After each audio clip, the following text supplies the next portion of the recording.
Now, all this week, Virgin Media Ireland have been partnering with the Alzheimer's Society of Ireland for the Donate for Dementia campaign, raising awareness through many platforms, but also sharing the story of one particular man, football legend Jack Charlton. Yes, Jack sadly passed away in 2020, but his career and personal battle with dementia can now be seen in a new documentary, Finding Jack Charlton, airing this Sunday night at 9 o'clock on Virgin Media 1. And joining us this morning to reflect on the legacy of such an iconic man is former Republic of Ireland goalkeeper Packie Bonner. Good morning to you, Packie. Good morning, it's such Packie. a pleasure to get the chance to chat to you today. And you're Skyping in from Scotland. How's everything over there? Yes, I'm coming from Glasgow to you all, and it's cold today. The hailstones are flying, and it was nice for a couple of weeks, but it's just deteriorated would be the word I would say. So I mightn't even get out for my walk today, but I have to try. Hopefully the sun will shine for you later. Now, you participated in the Jack Charlton documentary, which will be airing this Sunday night. It's a very personal take on his life and the man that you knew well. It must have been quite emotional watching it back. Yeah, it is, Laura. I was very emotional. My family was very emotional. We watched it, and it's a lovely depiction of him, though, because it shows him when he was young, and it also shows him now in his latter when he was in his latter days. And the difference, of course, was dramatic, but his character was still there. That's the important thing. You know, you can see those pictures of him as a young man winning World Cups, but then when he came over to ourselves and the effect that he had. And that takes back all the memories, but just obviously his latter days, it's very emotional watching him with his family. So wonderful, wonderful documentary to watch. And when you're saying those memories, I mean, and we all have those memories of those days, and especially with the year that we've had, I mean, to look back at those times in Ireland, you must feel very proud to have been part of that. I mean, the whole country was lifted by our exploits away with the Irish football team. It really was a time of joy in Ireland. Of course it was, and I was very lucky actually, because I was at the right age. I was 26 years old when Jack walked in for the very first time, and I was very fortunate that he actually went and picked me in the team and put me in there, and probably left me in there. Maybe the odd time he might have thought about even dropping me at times, but no, listen, it was a great journey, and I think success helps, of course, but the way that Jack sort of created the environment, the way that he made us all feel part of like it was like a club team. We all wanted to come, we all wanted to be part of the story, and we all wanted to be around him. And of course, you know, he'd be criticised maybe sometimes for the way that we played the game, maybe compared to the modern game that we watch now, and maybe there'd be certain people that would have liked us to play slightly different, but it was about getting over that barrier of winning something or games to get us into those competitions, and then the euphoria, the way that the whole nation sort of came behind us. And there's very few times that when you look back in it, that any particular type of sport could join all of our country together, whether you were man, woman, old, young, whether you were from a different sport or whatever, we were all in it together, and Jack created that. That's the important thing, and the way the communication skills that he had, you can just see it there in his face, and the way that he actually connected with people, for me, was dramatic. He had huge respect for all of the members of the team that you've spoken about before. He would respect you, respect your opinion, give you his advice, but ultimately replace his trust and faith in you. Yeah, I think that was a big thing, Laura. Absolutely. You know, I remember when I was, you know, just a young man. I was around about 2 years into it, and we were down in Manchester, and Jack came to me and said, "Listen, you're in charge. You're in charge of everything defensively." Now, nobody had ever said that to me before, and nobody had ever given me that responsibility. Of course, I had people around me like Jerry Payton and Mick McCarthy and Kevin Moore that you would almost go to and almost make sure everything was right. But, you know, that was a responsibility he gave. So you grew within the team. You grew as a bit of a leader within the gang because of that. We never got it right always, and he also said to you, if you don't get it right, you're answerable to me.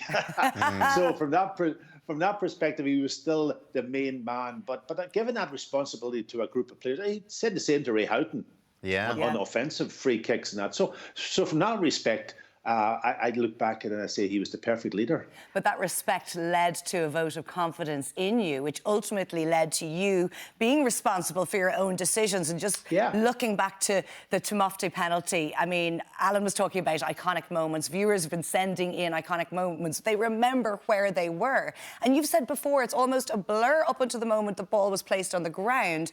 And then you knew what way it was going to go. Yeah, and listen, that's the highlight. There was many highlights, but that's the highlight for we all remember. And that emotion, I keep talking about that emotion. When you get emotion in something, it stays with you for the rest of your life. And that age group, even Laurie, you're a lot younger than I am. I remember it well. Probably around, I remember it well. The older people remember well. There's a lot of people now gone that lived through that journey as if it was their moment. And that when you get a country doing that, a nation doing that, there's pride in it. And Jack, I keep going back to Jack because he was the one who set the environment, and I loved the fact that Jack kept it very open. Also, he allowed the fans, our families, to come. Fans would roll up to the hotel and come in the front door. I know things have changed in the modern life that we live in, and security and so on, but that's what Jack created. He sat down, he talked to people, he talked to us also about many things other than football. And he made it enjoyable. And if you have enjoyment, you have emotion around things, you remember the good things, it lives with you for the rest, absolutely for the rest of your life. And people still talk about it. They know who you're what, they know the moment, and they can describe it absolutely with clarity. Yeah. And a story that stuck with you was a personal moment for you was at the reunion of the World Cup. And your name was called, and Jack stood up and gave you a standing ovation and applause.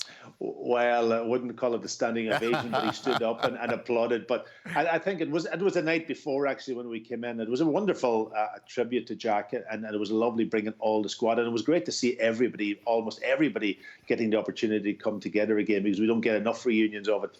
But he was there with his wife, Pat, and John. And I walked in the night before. There was a bit of a barbecue they were having, so I was probably one of the last in. And of course, they announced that I had arrived, and people clapped. But Jack stood up from the table, which was really incredible, because it must have been the name. It must have been the name Packie, because that's probably a name that people remember also for obvious reasons. But he did stand up and he applauded, which was nice. But Jack, I had an unbelievable relationship with Jack. It was one of them professional relationships, but it was a lovely relationship in many ways. We argued many times, by the way. It wasn't always joy and so on, and I was frustrated at times with Jack. But that's the relationship. And the one thing about it was that you couldn't fall out with Jack, and Jack didn't fall out with you. We had talks, we had discussions, we had arguments, but at the end of the day, the next day it was all over, and we moved on, and that's the way it was. So looking back and looking at the documentary and listening to Paul McGrath, for example, talking about him, and the way that they affected his life, it's wonderful. It's wonderful to have that effect. And I've always, people, I talk to coaches nowadays and so on, and when you can walk down the street and you meet people that you've affected in your life, and they come up to you and they're happy to meet you, that's the key. That's the key to being a leader. Very much so. And you have, of course, experience of Alzheimer's and dementia also impacting your family. Tell us about that, Packie. Yeah, well, listen, my mother in Donegal had dementia. My mother-in-law here in Glasgow had severe dementia, and she ended up in a home. Unfortunately, my mum, thanks to my family and the girls around her, kept her at home, and she was in a good place. But my mother-in-law was not in such a great place, and it affects the whole family. It affects people, and I think that's this week. It's great to see that dementia is getting a highlight, and they're raising money for it. My ex-manager, Billy McNeil, of course, had severe dementia, ended up in a wheelchair, and he was a great man also, similar to Jack in many ways, big stature. But when you see them ending up in that situation, and the frustration around them when he can, like Billy McNeil couldn't talk to you at the end up. I'll tell you a very funny story about Billy. Actually, some of my colleagues took him out for a coffee, and I was supposed to go with him just to chat to him and so on, and then he couldn't speak. And he was in a wheelchair, and I couldn't go. But Andy Walker had said to him that, listen, Packie Bunner was supposed to come today, and he couldn't come. And he hadn't said anything all day, and he looked at Andy and says, "Packie, hopeless." that was the only words he spoke that day. So you can tell the relationship I had with Billy also. A very fond relationship. So there is fun moments Yeah. in this whole journey too, but there's a lot of sadness and that, and any family that's affected with it, they know exactly what I'm talking about. Yeah, well, we're Virgin Media across the week doing great work in opening the conversation about it as well, Packie, and I think that's really important. And thank you for joining us this morning. Yeah, good, lovely, and a pleasure to be on. Thank you so much. Thank you, Packie. What a wonderful, lovely man. And a reminder that the documentary Finding Jack Charlton airs this Sunday at 9 o'clock right here on Virgin Media 1. We're going to take a quick break now. Lots more to come. Well, it's lots of fashion after the break.